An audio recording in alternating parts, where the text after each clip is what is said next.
For the adults, Lincoln lived in a poor part of town, but he was quite good at school, quite bright, and was motivated to do the work needed to get really good grades.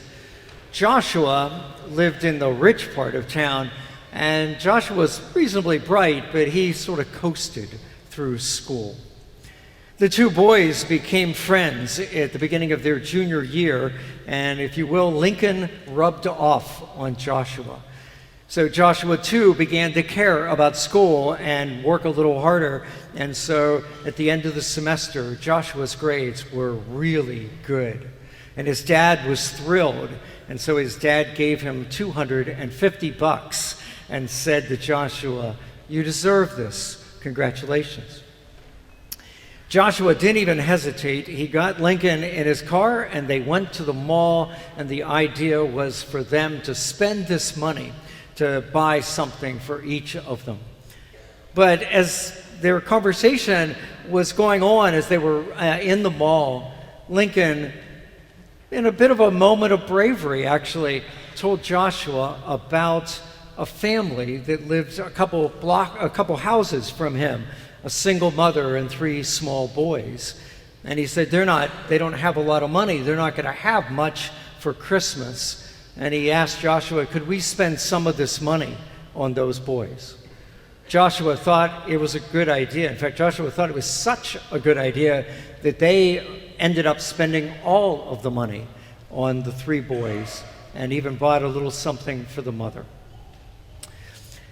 It's a great story. It's kind of a feel-good story, but I was wondering if you could think for a moment about the consequences of their actions, their generosity.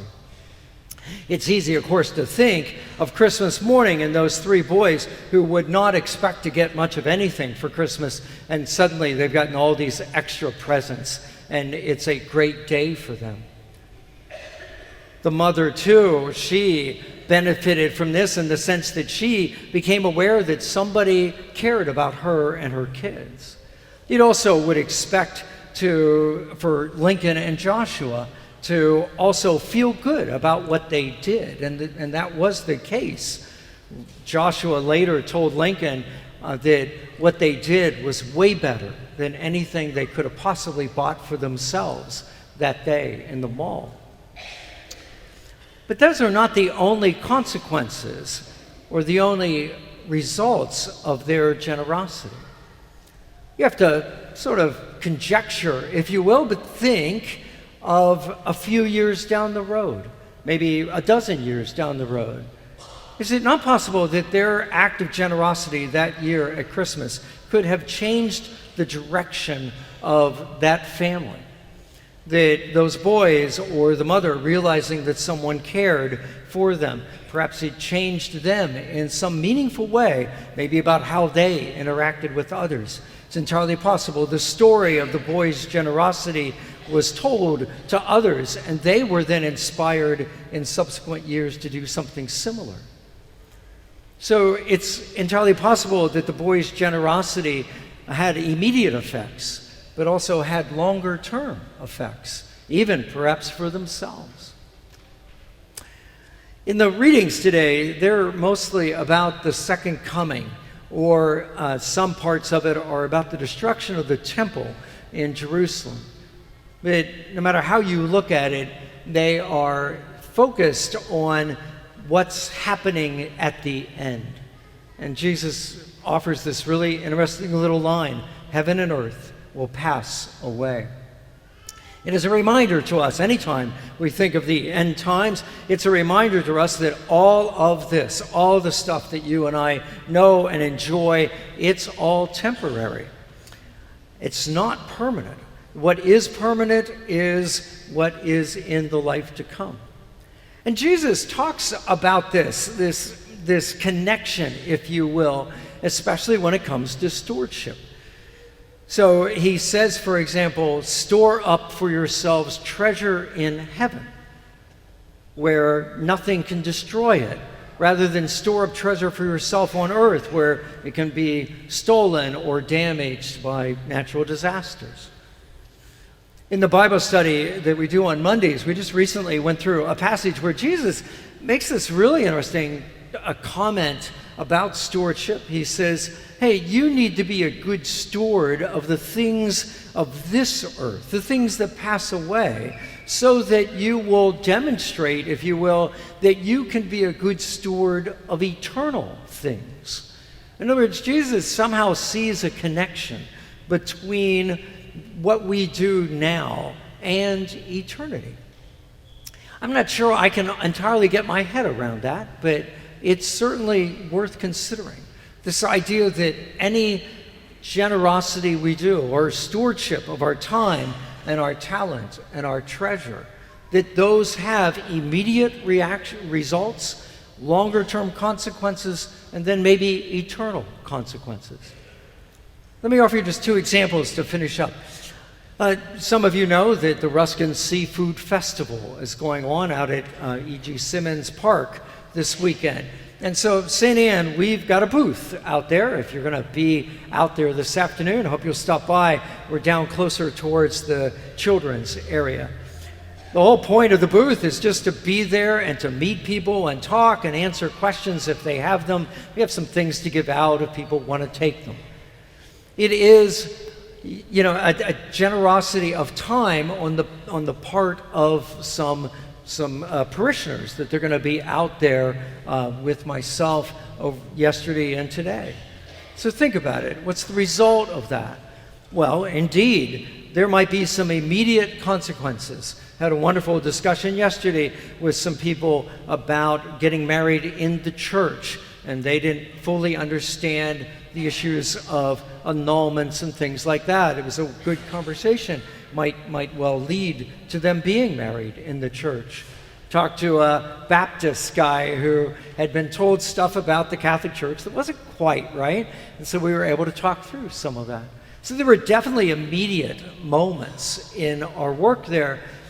And who knows about the long-term effects? Maybe it is possible that somebody walks by and they don't actually say anything to us or interact in any way, but maybe they notice the name of the church there and they say, oh, that's right. I know where that church, wait, that's the church where I went when they buried my uncle. Oh, they were so nice. And maybe us being there gets the church faith, if you will, from the back of their mind to the front of their mind. And who knows what happens out of that? Maybe this year, maybe 5 years down the road, they will find themselves, I need some faith. I need to look at this. And so they come here because we were the ones that were willing to be out where they were.